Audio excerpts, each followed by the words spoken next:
বৈষম্যহীন বিশ্ব, বৈষম্যহীন দেশ, এই স্বপ্নকে সামনে রেখেই স্বাধীন হয়েছিল আমাদের বাংলাদেশ। বিসমিল্লাহির রহমানির রহিম। আসসালামু আলাইকুম। এখনকার উপস্থাপনা পর্বে আপনাদের সবাইকে আন্তরিক শুভেচ্ছা ও স্বাগত জানাচ্ছি। উপস্থাপনার বিষয় বিদ্যালয় এবং বিশ্ববিদ্যালয়ে পরিলক্ষিত বৈষম্যসমূহ এবং সেগুলো নিরসনে করণীয়। আপনাদের সাথে আছি খায়রুল আলম, শিক্ষা ও গবেষণা ইনস্টিটিউট, রাজশাহী বিশ্ববিদ্যালয়।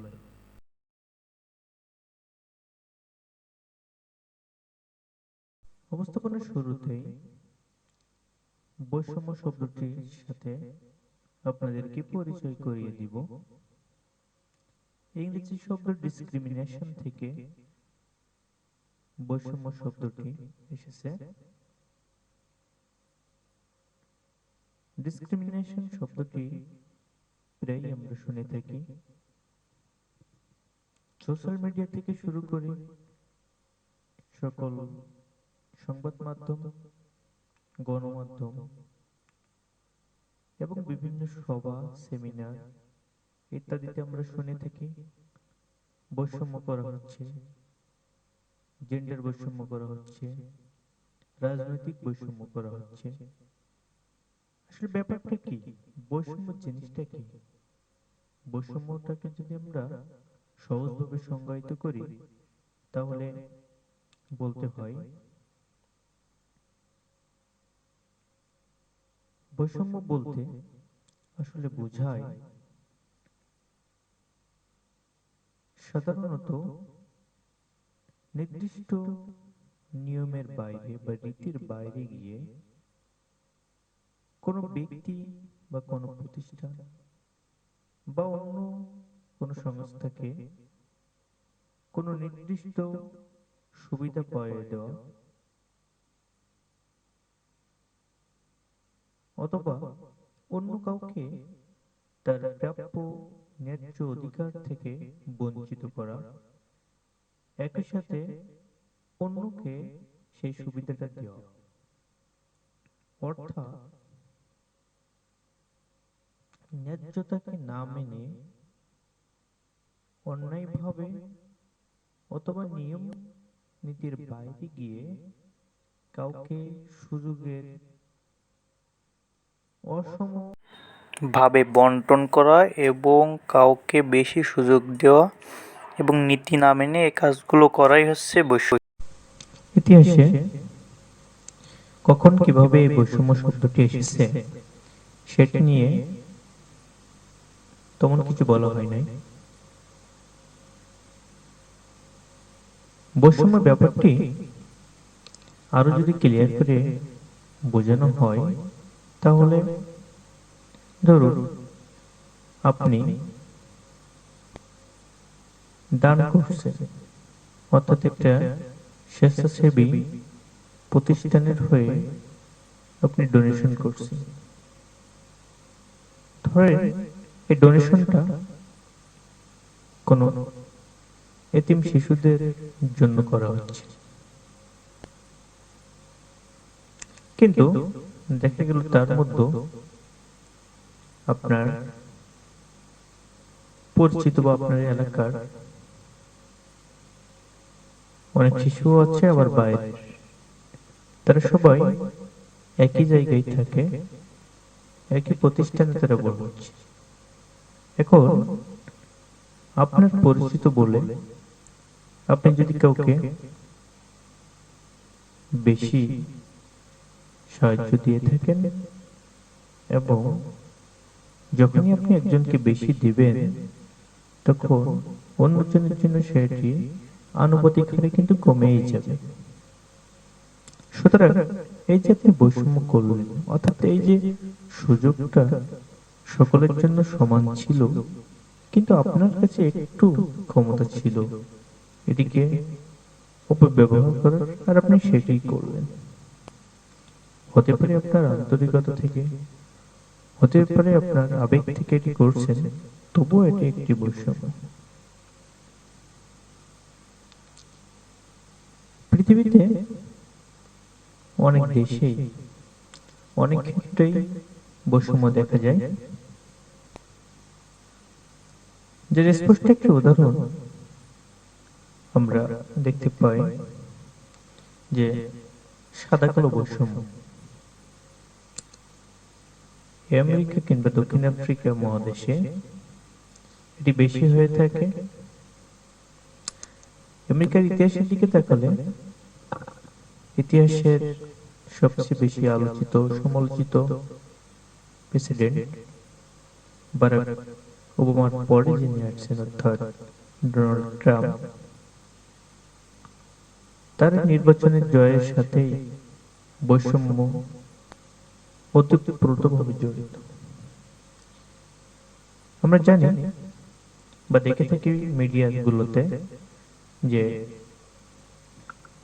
আমেরিকাতে অর্থাৎ ইউনাইটেড স্টেট অফ আমেরিকাতে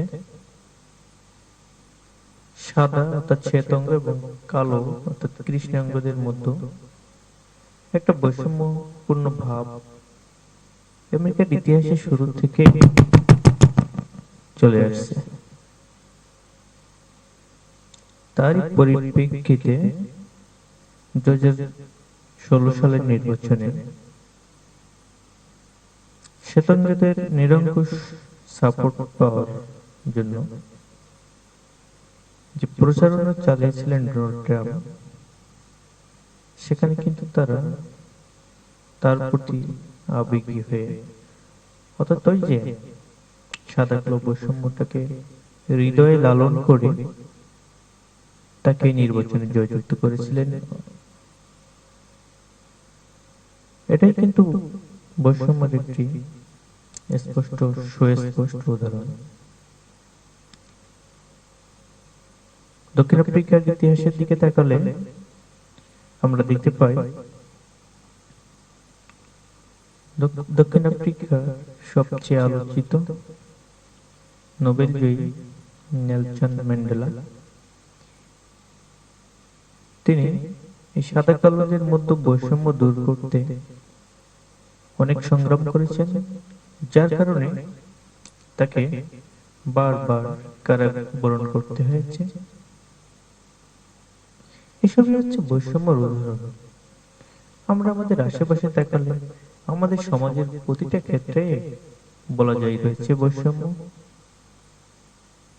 শুধুমাত্র আমাদের যে সমাজেই বৈষম্য আছে সেটি কিন্তু নয়, শিক্ষা প্রতিষ্ঠানের অর্থাৎ যেখানে এই বৈষম্য শব্দটি থাকা উচিত নয়, সেখানেই আমরা দেখে থাকি নানা ক্ষেত্রে নানা পদেই করা হচ্ছে বৈষম্য। সব দিক বিবেচনা করে বৈষম্যকে কয়েকটি ভাগে ভাগ করা যায়, যেমন সামাজিক বৈষম্য, লিঙ্গ বৈষম্য, বর্ণ বৈষম্য, ব্যক্তি বৈষম্য, অর্থনৈতিক বৈষম্য, রাজনৈতিক বৈষম্য, ধর্মীয় বৈষম্য ইত্যাদি। অর্থাৎ আমাদের সমাজে আমরা বা আমাদের দেশে বা পৃথিবীতে আমরা যে ধরনের বৈষম্য দেখে থাকি, সেই বৈষম্য সমূহকে যদি ভাগ করি তাহলে এই কয় ভাগে ভাগ করা যায়। এর বাইরেও তো একটা থাকতে পারে, তবে মূলত এগুলোই হচ্ছে প্রধান। এর মধ্যে সামাজিক বৈষম্যকে আবার কয়েকটি ভাগে ভাগ করা যায়, যেমন শ্রেণী বৈষম্য, ধনী গরিব বৈষম্য, বংশগত বৈষম্য, পেশাগত বৈষম্য, পদমর্যাদার ভিত্তিতে বৈষম্য ইত্যাদি।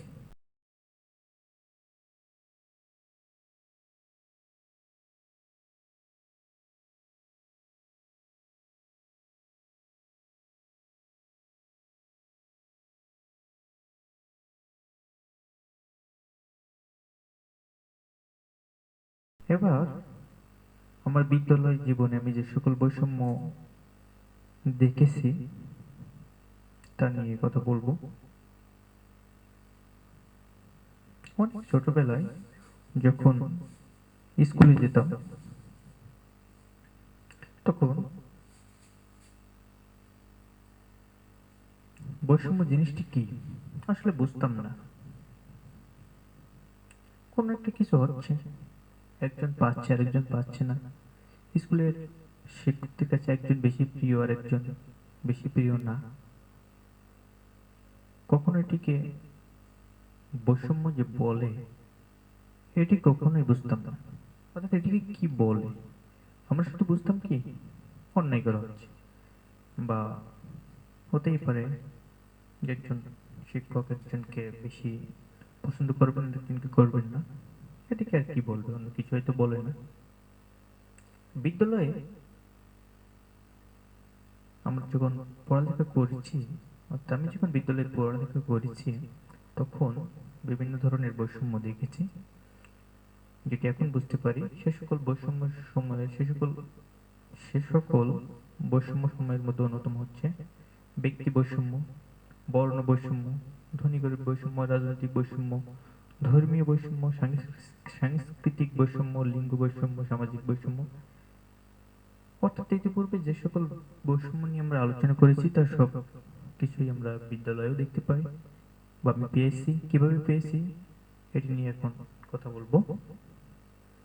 কিভাবে পেয়েছি, অর্থাৎ কিভাবে এই বৈষম্য সমূহ আমি স্কুলে যে দেখেছি তার একটি প্রমাণ স্বরূপ আলোচনা আপনাদেরকে, অর্থাৎ আপনাদের সামনে উপস্থাপন করব। ব্যক্তি বৈষম্য যে স্কুলে বা বিদ্যালয়ে হতো, এটির প্রমাণ তো বললামই, যে কোনো একজন ছাত্র বা শিক্ষার্থীকে বা কোনো একজন ছাত্রীকে,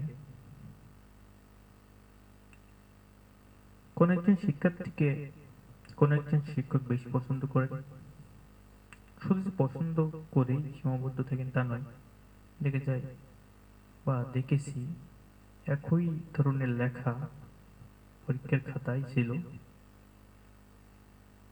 একজন একরকম নম্বর পেয়েছে, আবার আরেকজন একই ধরনের লেখা হওয়ার পরেও ভিন্ন ধরনের নম্বর পেয়েছে। এটির কারণ কি? এটির কারণ হচ্ছে ওই শিক্ষক ওই শিক্ষার্থীকে বেশি পছন্দ করতেন এবং হয়তো আরেকজনকে কম পছন্দ করতেন। পছন্দ না করলেও এই যে তার ব্যক্তির জন্য, অর্থাৎ তার নিজের জন্য আরেকজনের তার প্রাপ্যতা থেকে বঞ্চিত হতে হলো, এটি হচ্ছে বৈষম্য। এমন ব্যক্তি বৈষম্য আমি বিদ্যালয়েও পরিলক্ষিত করেছি। বর্ণ বৈষম্য, বর্ণ বৈষম্য যে আমাদের দেশে খুব বেশি নাই, এটি আগেই বলছি, তবে তারপরেও তুলনামূলক যার বেশি সাদা বর্ণের বা তুলনামূলক যার বেশি একটু কৃষ্ণ বর্ণের বা কালো বর্ণের, তাদের গ্রহণযোগ্যতা বা সব জায়গায় যাওয়ার অধিকার একটু বেশি ছিল। বিদ্যালয়ে আমরা এটি খেয়াল করেছি। এভাবে বিদ্যালয়ে বর্ণ বৈষম্য করা হয়েছে। ধনী গরিব বৈষম্য বিদ্যালয়ে ছিল। তুলনামূলক যে সকল শিক্ষার্থীদের বাবা মা, অর্থাৎ পরিবার বেশি ধনী ছিল, তাদের পোশাক ভিন্ন ছিল, অর্থাৎ বেশি দামি দামি ছিল। আবার তাদের যে শুধু পোশাকেই নয়, গ্রহণযোগ্যতা পদচারণ বা এক জায়গায় যাওয়ার অধিকারও বেশি ছিল। যেমন স্কুলের একটি অনুষ্ঠানে যে সমস্ত শিক্ষার্থীদের বাবা মারা বেশি টাকা পয়সাওয়ালা ছিলেন, তাদেরকে বেশি অগ্রাধিকার দেওয়া হতো বা এখনো হয়। এটি ধনী গরিব বৈষম্য করার কারণেই হয়। রাজনৈতিক বৈষম্য, আমাদের বিদ্যালয় সময়ে বা আমাদের স্কুলে রাজনৈতিক বৈষম্য অনেকভাবে আমরা দেখেছি। বিশেষ করে প্রাথমিক বিদ্যালয় শেষ করে যখন আমরা প্রাথমিক বিদ্যালয় শেষ করে যখন মাধ্যমিক স্তরে ভর্তি হই, সেই সময় থেকে এই রাজনৈতিক বৈষম্য পরিলক্ষিত হয়। বিদ্যালয় বিদ্যালয়ের একটি একটি বিদ্যালয় কোন একটি রাজনৈতিক দলের দখলে চলে যায়, অর্থাৎ সেই রাজনৈতিক দলের যে ছাত্র সংগঠন তাদের প্রভাব স্কুলে ব্যাপকভাবে দেখে এসেছে, যেটির কারণে অন্যরা বঞ্চিত হতো। কোন একটা প্রোগ্রামে সেই নির্দিষ্ট দলের রাজনৈতিক উম, সেই নির্দিষ্ট দলের শাখা হিসেবে যে সকল বা যে দলটি কাজ করত তাদেরই গ্রহণযোগ্যতা বেশি ছিল, আর অন্যরা তাদের ন্যায্য অধিকার থেকে বঞ্চিত হতো। এর একটি কারণ পিছনে যে রাজনীতি, অর্থাৎ সেই সময় দেশের কেন্দ্রীয় পর্যায়ে যে রাজনৈতিক দলটি বা দলগুলি ক্ষমতায় ছিল তাদের প্রভাব বেশি দেখা যেত। রাজনৈতিক বৈষম্য ছাড়াও আমরা ধর্মীয় বৈষম্য খেয়াল করছি সাংস্কৃতিক বৈষম্যের, আর সর্বোপরি সামাজিক বৈষম্যের প্রচলন বিদ্যালয়ে পরিলক্ষিত হয়েছে, এটি স্পষ্ট। এ পর্যায়ে বিশ্ববিদ্যালয় জীবনে, অর্থাৎ বিশ্ববিদ্যালয় পর্যায়ে সে যে সমস্ত বৈষম্য দেখেছে তার ভিতরে 1 নম্বরে রাখতে হয় রাজনৈতিক বৈষম্যকে। বিশ্ববিদ্যালয়ে বিভিন্নভাবে রাজনৈতিক বৈষম্য করা হয়, অর্থাৎ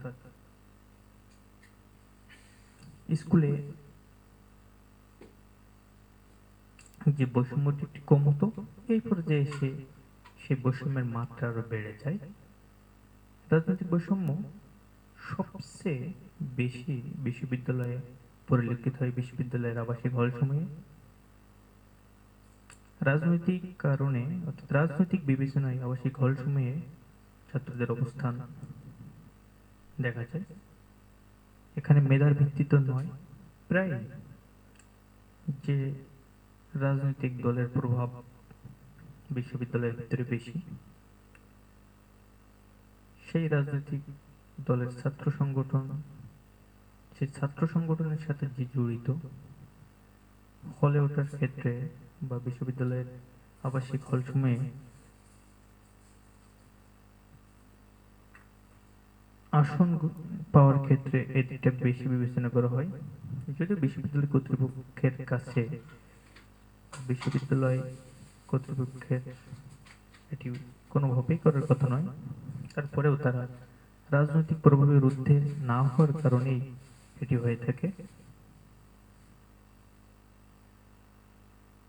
এর ফলে একজন মেধাবী শিক্ষার্থী সে বঞ্চিত হয় তার প্রাপ্য অধিকার থেকে, যার পিছনে রয়েছে রাজনীতি বা রাজনৈতিক বৈষম্য। শুধু এখানেই নয়, এই রাজনৈতিক বৈষম্য আরো অনেক জায়গায় দেখা যায়। বিশ্ববিদ্যালয় শিক্ষক নিয়োগের ক্ষেত্রেও বেশি পরিলক্ষিত হয় যে কোন একজন ব্যক্তিকে বিশ্ববিদ্যালয়ের কোন একটি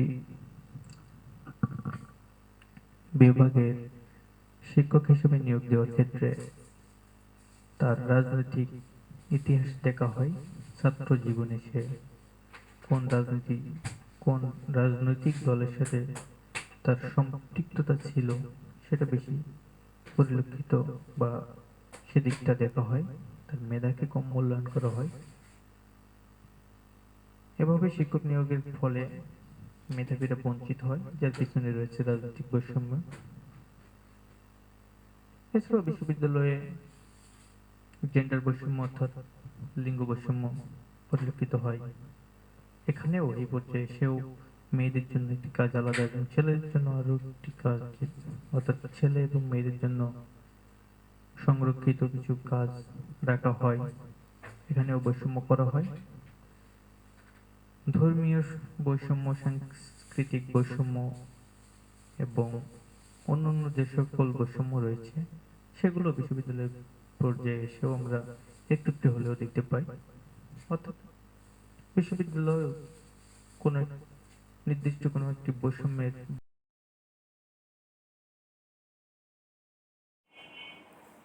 এবার কথা বলবো বিশ্ববিদ্যালয় এবং বিদ্যালয় থেকে কিভাবে এই বৈষম্যসমূহ নিরসন করা যায়। প্রথমে আসি বিদ্যালয় থেকে কিভাবে এই বৈষম্যসমূহ নিরসন করব। বিদ্যালয়সমূহ থেকে বৈষম্য নিরসনে যা যা করতে হবে তা হলো, আমার মতে প্রথমত বিদ্যালয়কে করতে হবে রাজনৈতিক প্রভাব মুক্ত, অর্থাৎ এইখানে থাকবে না কোনো রাজনীতির প্রভাব। বিশ্ববিদ্যালয়ের কথা বলছি না, শুধুমাত্র বিদ্যালয় অর্থাৎ আমাদের প্রাথমিক ও মাধ্যমিক বিদ্যালয়গুলোতে রাজনৈতিক প্রভাব মুক্ত পরিবেশ দেখতে চাই।